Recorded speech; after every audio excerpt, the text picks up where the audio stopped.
Hello viewers, welcome to बनी class. आइए देखते हैं 1000 प्रश्नों की हिंदी साहित्य के सीरीज में आज का तीसरा क्लास।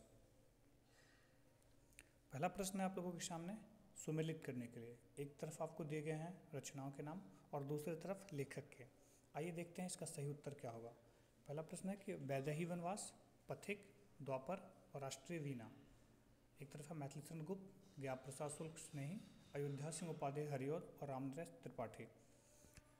ठीक है, वैदेही वनवास अयोध्या सिंह उपाध्याय हरिऔध का है, द्वापर मैथिलीचरण गुप्त का है, पथिक रामनरेश त्रिपाठी का है और राष्ट्रीय वीणा ज्ञान प्रसाद शुक्ल स्नेही का है। इसीलिए उत्तर एक इसका आंसर हो जाएगा, ऑप्शन एक। नेक्स्ट है कि आप बावन हैं और मैं भी बावन हूँ, नमक से नमक नहीं खाया जाता। हाँ, प्रस्तुत कथन किस उपन्यास से अवतरित है? देखिए, प्रस्तुत कथन जो है किस उपन्यास से अवतरित है? ऑप्शन है तमस, मैलांचल, गोदान या राग दरबारी। ये है राग दरबारी उपन्यास से। राग दरबारी उपन्यास कब आई थी, कोई बता सकते हैं? राग दरबारी उपन्यास आई थी 1968 में। राग दरबारी 1968 में आई थी। और ये जो सेंटेंस है आप बावन हैं और मैं भी बावन हूँ, ये वाक्य उसी से लिया गया है। ये व्यंग्यात्मक था। नेक्स्ट क्वेश्चन पे आते हैं। सुभद्रा कुमारी चौहान की काव्य रचना के संबंध में कौन सा कथन सही नहीं है? ध्यान दीजिएगा, यहाँ पूछ रहा है कि सही नहीं है। देखिए, उनमें गंभीर से गंभीर विषय को भी सरल रूप से प्रस्तुत करने की अदम्य क्षमता थी, ये तो सत्य है। उनकी राष्ट्रीय कविताओं में समसामयिक देश प्रेम और भारतीय इतिहास एवं संस्कृति की गहरी छाप है, ये भी सत्य है। उनकी कविताओं की एकमात्र प्रवृत्ति राष्ट्रीय भावना का चित्रण है। अब देखिए, उनकी कविताओं का कह रहा है कि एकमात्र प्रवृत्ति सिर्फ राष्ट्रीय भावना का चित्रण करती थी, इसके अलावा वो कुछ भी नहीं करती थी। ये गलत हो जाएगा, क्योंकि राष्ट्रीय भावना के परे भी उनकी कविताओं में बहुत सी भाव छुपी होती थी। अतः ये ऑप्शन नंबर जो सी है तीसरा, ये गलत हो जाएगा। रति भाव की परिधि में आने वाली वृत्तियों एवं अंतरदशाओं का जो सूक्ष्म विशद और मनोवैज्ञानिक प्रत्यक्षीकरण सूरदास ने किया है, वो विश्व के बड़े बड़े कवि के लिए ईर्ष्या का विषय हो सकता है। सूरदास के संदर्भ में यह कथन किस आलोचक के द्वारा कहा गया है? सूरदास के संबंध में यह कथन आचार्य शुक्ल के द्वारा कहा गया है। फिर कथन एक है कि केशवदास काव्य में अलंकारों का स्थान प्रधान समझने वाले चमत्कारवादी कवि थे। दूसरा है कि अलंकारों को जिस प्रकार से केशव ने बहुत से छोटे छोटे उपकरणों में बांट रखा है, उससे भ्रम हो सकता है कि शायद किसी आधार पर उन्होंने अलंकारों का वर्गीकरण किया हो। देखते हैं कौन सा कथन सही है। उपयुक्त में दोनों ही कथन सही है। निम्नलिखित में से कह रहा है कि कौन सा उपन्यास सामाजिक यथार्थवादी उपन्यास? अब देखिए, सामाजिक यथार्थवादी उपन्यास हमें इसमें से ढूंढना है। कौन कौन सा है? मैलांचल, मानस का हंस, तमस और धरती धन्ना अपना। सही उत्तर हो जाएगा मानस का हंस और तमस। ये क्या है? सामाजिक है। मानस का हंस और सामाजिक जो है क्या है? ये सामाजिक यथार्थवादी उपन्यास है। मानस का हंस जो है समाज के यथार्थ को दिखाता है, और ये जो तमस है भीष्म साहनी के द्वारा था। उपन्यास एक 1947 में जो पंजाब में भयानक सांप्रदायिक दंगा हुई थी, ये उसके आधार पर बनाई गई उपन्यास, लिखी गई उपन्यास। और ये 5 दिन की कहानी है। तमस कितने? 5 दिन के। महीना कौन सा? मार्च अप्रैल का महीना था, मार्च अप्रैल। और धरती धन्ना अपना दलितों की वर्ण व्यवस्था से था। मैलांचल था बिहार के पूर्णिया जिले की एक आंचलिक उपन्यास है। इतिहास का इतिवृत्तात्मक लेखन सबसे पहले मिस्र बंधु विनोद में पाया जाता है। यह किसकी उक्ति थी? इतिहास की इतिवृत्तात्मक लेखन का सबसे पहले मिस्र बंधु विनोद में पाया जाता है। यह उक्ति किसकी थी? ये चीज राम कुमार वर्मा ने कही हुई थी। गोपियों को भी कभी स्वप्न में नहीं झलका था कि बांस की बांसुरी में घूंघट खोलकर मजा देने वाली शक्ति भरी है। प्रस्तुत वाक्य किस कहानी से उदित है? गोपियों के बारे में ये किस कहानी से लिया गया है? यह है दुनिया का सबसे अनमोल रतन। दुनिया का सबसे अनमोल रतन किसके द्वारा लिखा गया था? प्रेमचंद के द्वारा। इसके पात्र कौन थे? दिलफरेब, दिलफिगार इसके मुख्य पात्र थे। ये देश प्रेम और देशभक्ति की भावना को उजागर करता है। ये अंत मतलब कहानी के अंत में पहुंचेगा तब ये देश प्रेम और देशभक्ति की भावना उजागर करती है, और कहानी की शुरुआत और जो मध्य है वो कहानी में ये प्रेम की भावना को उजागर करती है। माखनलाल चतुर्वेदी की कविताओं के संबंध में कौन सा कथन असंगत है? देखिए, फिर से यहाँ पे गलत छांटने के लिए कह रहा है कि साहित्य देवता हिम तरंगिनी आदि इनकी काव्य कृतियाँ हैं।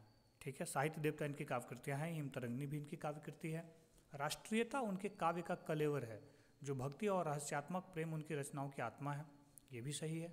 उनकी कविताओं में छायावादी रहस्यात्मकता का सगुण मधुर भक्ति के साथ एक अजीब समन्वय दिखाई पड़ता है, ये भी सही है। जब उनकी आप हिम तरंगिनी, उनकी साहित्य देवता, उनकी और भी अन्य कविताओं को पढ़ते हैं तो उनमें ये सब चीज़ दिखाई पड़ती है।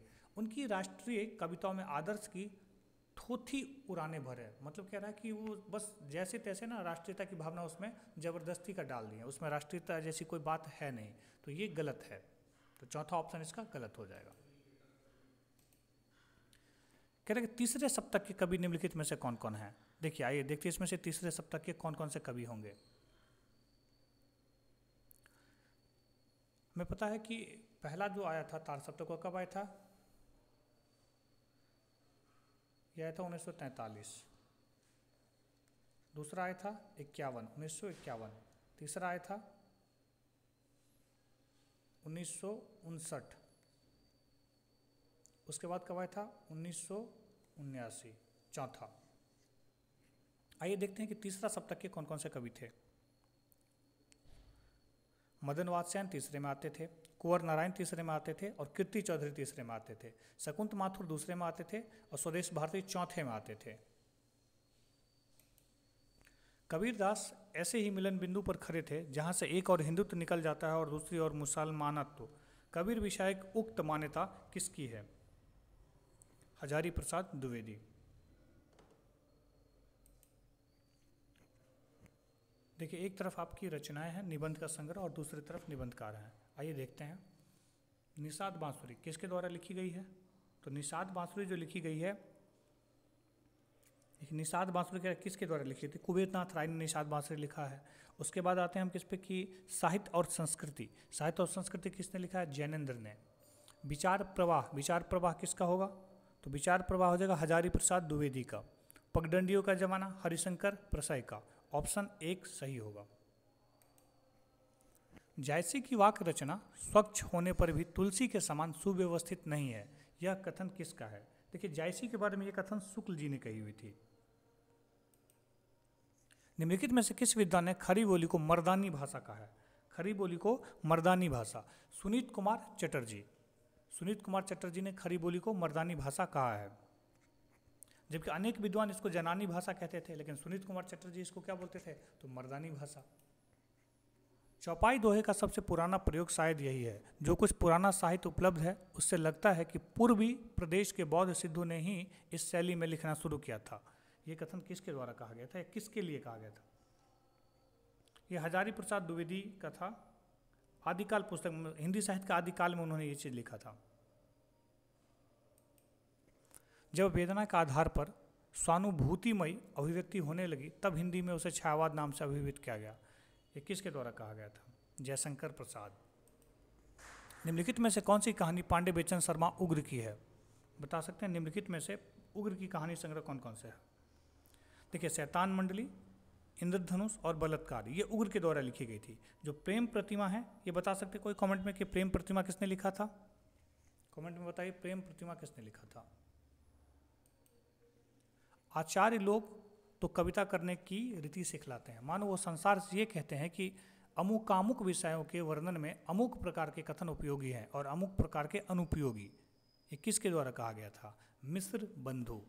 आचार्य लोग तो कविता करने की रीति सिखलाते हैं, मिश्र बंधु के द्वारा कहा गया था। प्रकाशन वर्ष के अनुसार इन नाटकों का सही क्रम कौन सा होगा। आइए जानते हैं प्रकाशन वर्ष के अनुसार नाटकों का सही क्रम। आपके सामने नाटक दिया है सिंदूर की होली,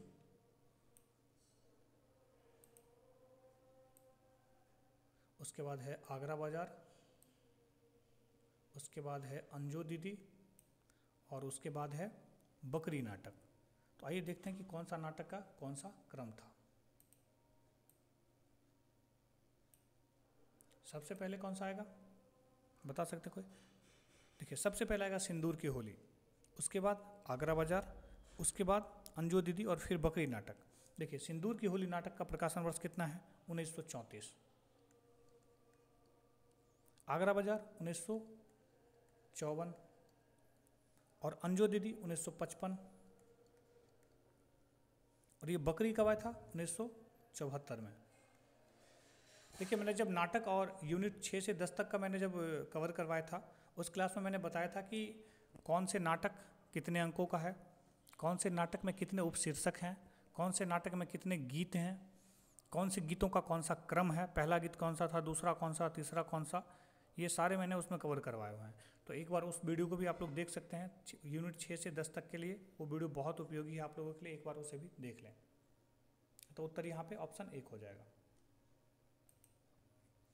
पृथ्वीराज रासो के संदर्भ में कौन सा कथन असत्य है, गलत छांटने के लिए कह रहा है? आइए देखते हैं। पहला कह रहा है कि आचार्य रामचंद्र शुक्ल और गौरी शंकर हरिश्चंद्र ओझा ने इसे अर्ध प्रमाणिक माना है। दूसरा कह रहा है कि इसमें 69 समय एक खंड है। तीसरा कह रहा है कि कैमास वध इसका एक खंड है। चौथा कह रहा है कि बरहमासा का सर्वप्रथम वर्णन पृथ्वीराज रासो में मिलता है। आइए देखते हैं इसके बारे में। देखिए, इसमें 69 समय खंड है, ये तो सत्य है। कैमास वध भी इसका एक खंड है, ये भी सत्य है। कैमास वध इसका 57वां खंड है, 57। इसके अलावा देखते हैं इसमें और क्या क्या चीज़ें सत्य हो सकता है। देखिए, बारहमासा का सर्वप्रथम वर्णन पृथ्वीराज रासो में मिलता है, ये गलत है, क्योंकि वो बिसलदेव रासो में मिलता है, पृथ्वीराज रासो में नहीं मिलता है। और आचार्य शुक्ल और गौरी शंकर हरिश्चंद्र ओझा ने इसे अर्ध प्रमाणिक माना था। देखिए, उन्होंने इसको अर्ध प्रमाणिक नहीं माना था, शायद वो इसको प्रमाणिक मानते ही नहीं थे। उनका ये मानना था कि ये प्रमाणिक ही नहीं है, और प्रमाणिक मानते थे, इसीलिए पहला और चौथा ये तो नहीं होगा, ये गलत हो जाएगा। तो असत्य ही पूछ रहा, तो पहला और चौथा गलत, ऑप्शन 2 हो जाएगा कि 1 और 4 गलत है, 2 और 3 सही है। आचार्य रामचंद्र शुक्ल ने निम्नलिखित में से किस साहित्य इतिहास को कवि वृत्त संग्रह की संज्ञा में सम्मिलित नहीं किया है? देखिए, पूछ रहा है कि नहीं किया है, तो जो ये ऑप्शन है आपका इस्तेवार द ला लिटरेतुर इंदुई हिंदुस्तानी, इसको नहीं किया है। The modern vernacular literature of northern Hindustan को किया है, मिश्र बंधु विनोद को किया है, और शिव सिंह सरोज को किया है। मिलही के बिछुरे साजन अंकम भेटी गहंत तापनी मृग सिरा जे सहे जो आहा पलहुंत, इन काव्य पंक्तियों में किन भावों की अभिव्यंजना हुई है? देखिए, बिल्कुल नया क्वेश्चन है आप लोगों के लिए। ये जायसी की जो रचना थी पद्मावत, वहाँ से ये लिया गया है पंक्ति। अगर आप लोगों ने वो पढ़ा होगा पद्मावती, तो ये पंक्ति आप लोगों को याद होगा। इसमें भाव पूछ रहा कि कौन सा भाव है। इसमें ना आशा का भाव बताया गया है, एक आशा है। देखिए, मिल ही के बिछुरे साजन, उसको एक उम्मीद है, आशा है कि जो उसके साजन थे, उसके प्रियतमा थे, उनसे बिछड़ गई हुई है, तो वो उसको मिल जाएंगे। अंकम भेटी गहनतम, मतलब कैसे भी उसको मिलेंगे तो उसको वो अपने अंक में भर लेंगे। तो ऐसा उसका एक आशा बंधा हुआ है, इसलिए क्या हो जाएगा, इसमें आशा का भाव होगा। बाकी इसमें कोई भी भाव नहीं छुपा हुआ है, इसलिए इसका जो आंसर होगा हो जाएगा ऑप्शन डी, केवल 3। अब देखते हैं कुंवर नारायण की कविता।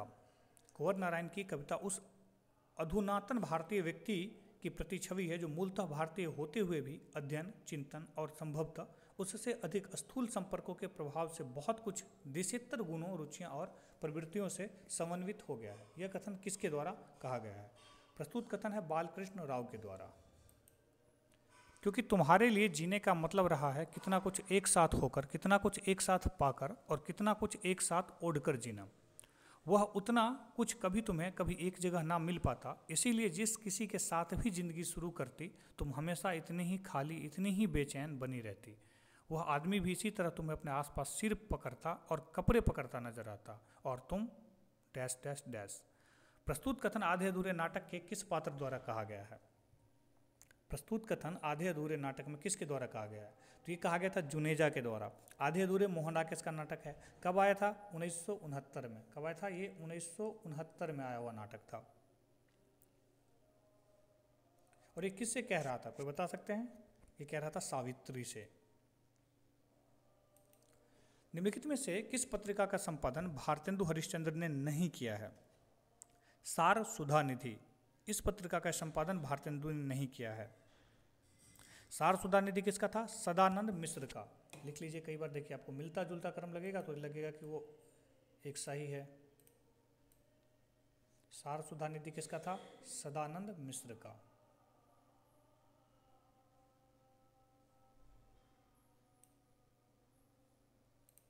सार सुधा निधि सदानंद मिश्र के द्वारा लिखा गया था। सदानंद मिश्र।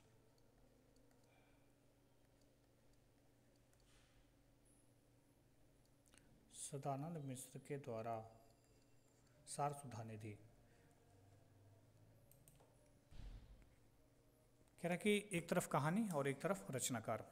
त्रिशंकु कहानी किसने लिखा था? इंद्रजाल, मानसरोवर और विपथगा। अब देखिए यहाँ पे एक चीज़ याद रखना कि एक त्रिशंकु कहानी है, एक त्रिशंकु नाटक है। जो त्रिशंकु कहानी है वो किसने लिखा था? त्रिशंकु कहानी मनु भंडारी की है और त्रिशंकु नाटक अज्ञेय की है। कभी इसमें कंफ्यूज मत हो जाएगा। एक त्रिशंकु बृजमोहन सिंह ने भी लिखा हुआ था। एक त्रिशंकु नाम से बृजमोहन सिंह की भी रचना है। अभी मुझे उसका शैली नहीं पता है कि वो कौन से शैली में था, निबंध था, उपन्यास या कहानी था, बट मुझे ये याद है कि एक त्रिशंकु बृजमोहन सिंह ने भी लिखा था। त्रिशंकु नाटक अज्ञेय के द्वारा, त्रिशंकु कहानी मनु भंडारी, इंद्रजाल जयशंकर प्रसाद, मानसरोवर प्रेमचंद और विपथगा अज्ञेय के द्वारा लिखा गया था। इसीलिए इसका उत्तर 4 हो जाएगा। ऑप्शन डी इसका सही आंसर होगा। फिर मिलान करने वाले है कि काल तुझसे होर है मेरी, ब्रह्म राक्षस, युग की गंगा और बादल को घिरते देखा है। देखिए ब्रह्म राक्षस तो सभी जानते हैं कि गजानन मानव मुक्ति बोध ने लिखा था, ये हमारे सिलेबस में लगा हुआ है। उसके अलावा देखते हैं बाकी रचनाओं को कि किसने क्या क्या लिखा हुआ है। काल तुझसे होर है मेरी शमशेर बहादुर सिंह के द्वारा लिखा गया था। बादल को घिरते देखा है नागार्जुन, और युग की गंगा केदारनाथ अग्रवाल के द्वारा। अतः ऑप्शन 1 इसका सही आंसर होगा। मतीराम जी के रसराज के समान पद्माकर जी का भी काव्य रसिकों और अभ्यासियों दोनों का कंठाहार रहा है। वास्तव में यह श्रृंगार रस का सार ग्रंथ सा ही प्रतीत होता है। शुक्ल जी का यह कथन पद्माकर के किस रचना के संदर्भ में कहा गया था? शुक्ल जी का यह कथन पद्माकर के जग विनोद के बारे में कहा गया था। कथन है कि वल्लभाचार्य के अनुसार संपूर्ण सृष्टि 3 प्रकार के गुणों से निर्मित होती है, सत्य, चित्त तथा आनंद। दूसरा है कि ईश्वर के तीनों गुणों की समग्रता अर्थात सच्चिदानंद है। इसमें कहते हैं कि कौन सा कथन सही है? देखिए ये दोनों ही कथन सही है। जब हम वल्लभाचार्य के बारे में पढ़ते हैं तो वहाँ पे ये चीज़ वर्णित है कि वल्लभाचार्य क्या मानते थे कि सृष्टि जो है संपूर्ण 3 गुणों से निर्मित होती है। किससे? सत्य, चित्त और आनंद। इसे भी याद रखिए, वो 3 गुण कौन कौन है? सत्य, चित्त और आनंद, वो याद रखना जरूरी है। कई बार आपको इसमें से ऑप्शन छांटने के लिए दे देता है कि कौन कौन सा नहीं होगा या कौन सा होगा। सत्य, चित्त और आनंद दोनों ही कथन से है, 1 और 2 दोनों से पहला ऑप्शन। शब्द के मौन और शब्दों के बीच रंध्र में छिपे अर्थों की ओर सबसे पहले किस कवि की दृष्टि गई थी? कह रहा है कि शब्द के मौन और शब्दों के बीच के रंध्र में छिपे अर्थों की और सबसे पहले किस कवि की दृष्टि गई थी? ये अज्ञेय की दृष्टि गई थी। देखिए रंध्र में छिपे अर्थ मतलब जब हम किसी शब्द को बोलते हैं और दूसरे शब्द को बोलने से पहले कुछ देर का विराम लेते हैं तो उसमें एक अर्थ छिपा होता है। उस विराम के अंदर भी एक अर्थ छिपा रहता है। जैसे मैं बोलूँ कि शब्द के मौन और शब्दों, तो मौन और के बीच में जो गैप आया उसके बीच में कुछ एक अर्थ छिपा रह सकता है। इसकी ओर सबसे पहला ध्यान गया था अज्ञेय का।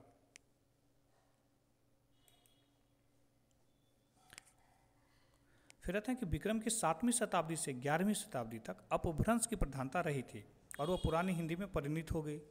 अपभ्रंश और हिंदी भाषा के संबंध में उपरोक्त कथन किस भाषाविद के द्वारा कहा गया था?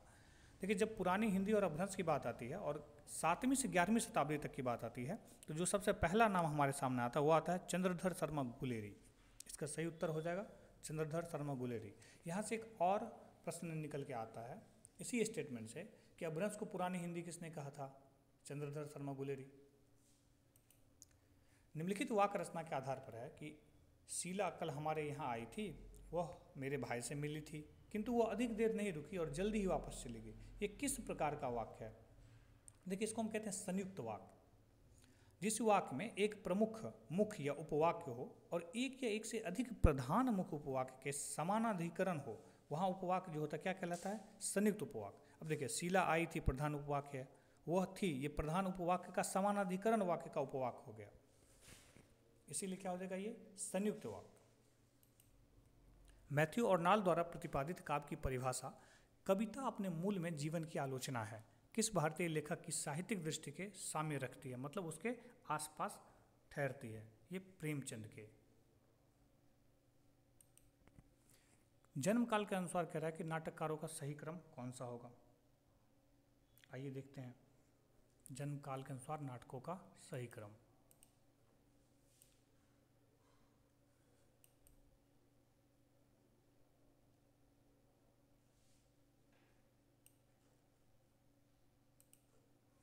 देखिए, उपेंद्रनाथ अश्क, बेचन शर्मा उग्र, मैथिली शरण गुप्त, हरिकृष्ण प्रेमी।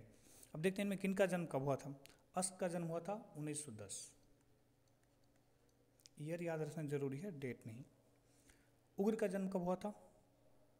उग्र का जो जन्म हुआ था वो था आपको 1900 ईस्वी में। और मैथिली शरण गुप्त कब जन्म लिए थे, ये 1886 में। और हरिकृष्ण प्रेमी 1908 में। ये हरिकृष्ण प्रेमी हैं, ये मैथिली शरण गुप्त हैं, ये उग्र हो गए, और ये आपके हो गए उपेंद्रनाथ अश्क। अब हम देखते हैं कि इस क्रम में कौन कौन सा ऑप्शन के अकॉर्डिंग सही बैठेगा। तो देखिए ऑप्शन नंबर 3, सबसे पहले कौन आ जाएंगे, मैथिली शरण गुप्त आएंगे। मैथिली शरण गुप्त के बाद कौन आएंगे, तो मैथिली शरण गुप्त के बाद आ जाएंगे पांडे बेचन शर्मा उग्र। उग्र के बाद कौन आएंगे, उग्र के बाद आ जाएंगे हरिकृष्ण प्रेमी। और हरिकृष्ण प्रेमी के बाद कौन आ जाएंगे, उपेंद्रनाथ अश्क। तो आपका ऑप्शन 3 हो जाएगा आंसर। अब कह रहे हैं निम्नलिखित में से दिनकर की रचनाएं कौन सी है। दिनकर की रचनाएं कौन सी है ये छांटना है हमें। उर्वशी, जय भारत, सामधेनी, रश्मि रेखा या रसवंती। इन पांचों में से दिनकर की रचना छांटनी है। अब देखते हैं। उर्वशी दिनकर की है, ये हमारे सिलेबस में भी है। रसवंती है दिनकर की। जय भारत मैथिली शरण गुप्त की है, तो ये तो नहीं होगा। सामधेनी दिनकर की है। और रश्मि रेखा, रश्मि रेखा भी दिनकर के द्वारा नहीं लिखा गया है। रश्मि रेखा के जो रचनाकार हैं कोई बता सकते हैं कौन है। रश्मि रेखा के रचनाकार कमेंट में बताइए कि कौन है। यहां सही उत्तर हो जाएगा ऑप्शन डी, अ, स और य। कह रहे विभाषा का लक्षण है। विभाषा के बारे में कुछ कथन दिया गया, पूछा कि इनमें से कौन सा लक्षण विभाषा का है। देखिए विभाषा का क्षेत्र जो होता है ना, बोली की अपेक्षा क्या होता है, विस्तृत होता है, उसको हम कहते हैं विभाषा। तो ऑप्शन सी। फिर आता है कि नाथ पंथ के संबंध में कौन सा कथन गलत है। देखिए यहाँ गलत छांटना है। नाथ पंथ को अवधूत संप्रदाय भी कहते हैं, ये बात सही है। गोरक्ष शतक की रचना गोरखनाथ ने अपभ्रंश भाषा में की थी, नहीं ये गलत हो जाएगा, क्योंकि गोरक्ष शतक जो है ये संस्कृत भाषा में थी, ना कि अपभ्रंश भाषा में। तो दूसरा ऑप्शन गलत हो जाएगा। फिर आते हैं कि सेवाग्राम की डायरी किसकी रचना है। सेवाग्राम की डायरी ये श्री राम वर्मा का है। उनकी मातृभाषा बनारसी बोली थी, जिसकी गणना पश्चिमी भोजपुरी के अंतर्गत है। कबीर के संदर्भ में यह कथन किस आलोचक के द्वारा कहा गया। यह कथन है राम कुमार वर्मा के द्वारा। कबीर के संबंध में यह राम कुमार वर्मा के द्वारा कहा गया है।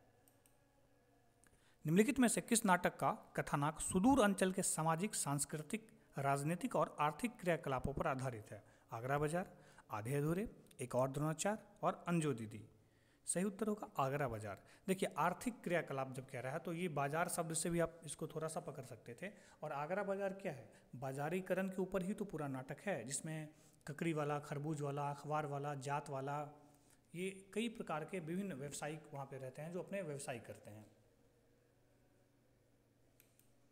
सूरसागर किसी चली आती हुई गीत काव्य परंपरा का भले ही वह मौखिक हो विकास प्रतीत होता है। यह कथन किसके द्वारा कहा गया था।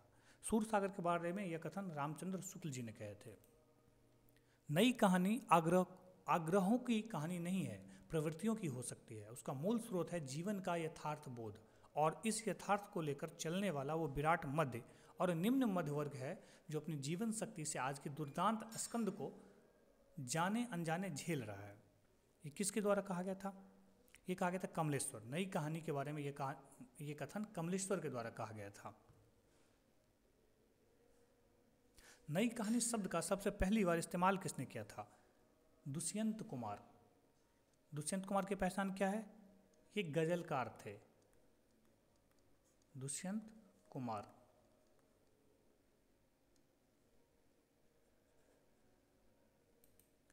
धर्मवीर भारती के संबंध में कौन सा कथन सही नहीं है। कह रहे हैं कि इनकी कनुप्रिया और अंधा युग महाकाव्यात्मक रचना है। देखिए पहला ही कथन जो यहाँ पे दिया हुआ ये गलत हो जाएगा। धर्मवीर भारती की जो कनुप्रिया है अर्थात कृष्ण की प्रिया राधा की अनुभूतियों की गाथा है, उसमें ऐसा लगता है जैसे धर्मवीर भारती ने नारी के अंतर्मन की एक परत खोल कर रख दी है इस रचना में। कनुप्रिया का जो पहला संस्करण निकला तो कब निकला था? 1959 में निकला था। और ये दोनों ही रचना क्या है? महाकाव्यात्मक नहीं है, कथ्य और आकार में लघु है, छोटा है। तो महाकाव्य तो नहीं होगा, क्या हो जाएगा ये? इसको खंड काव्य कह सकते हैं या लघु काव्य कह सकते हैं। बहुत छोटा था ये, तो पहला ही गलत हो जाएगा। अब कह रहे हैं कि भारतीय संविधान के 92वें संशोधन के अंतर्गत 8वीं अनुसूची में कौन सी भाषाएं जोड़ी गई थी? ये मैं पिछले क्लास में भी बताया था आपको, बोडो, संथाली, मैथिली और डोगरी, ये 4 भाषा जोड़ी गई थी। Option D. चलिए आज की क्लास में यहीं तक प्रश्न के सीरीज का क्रम था। अगले क्लास में हम इसको कंटिन्यू करेंगे और भी कुछ नए प्रश्न आप लोगों के सामने लेकर आएंगे जो आप लोगों के एग्ज़ाम के व्यू से, एग्ज़ाम के दृष्टिकोण से बहुत ही इंपॉर्टेंट होंगे। तब तक बने रहिए बनी क्लास के साथ। Thank you.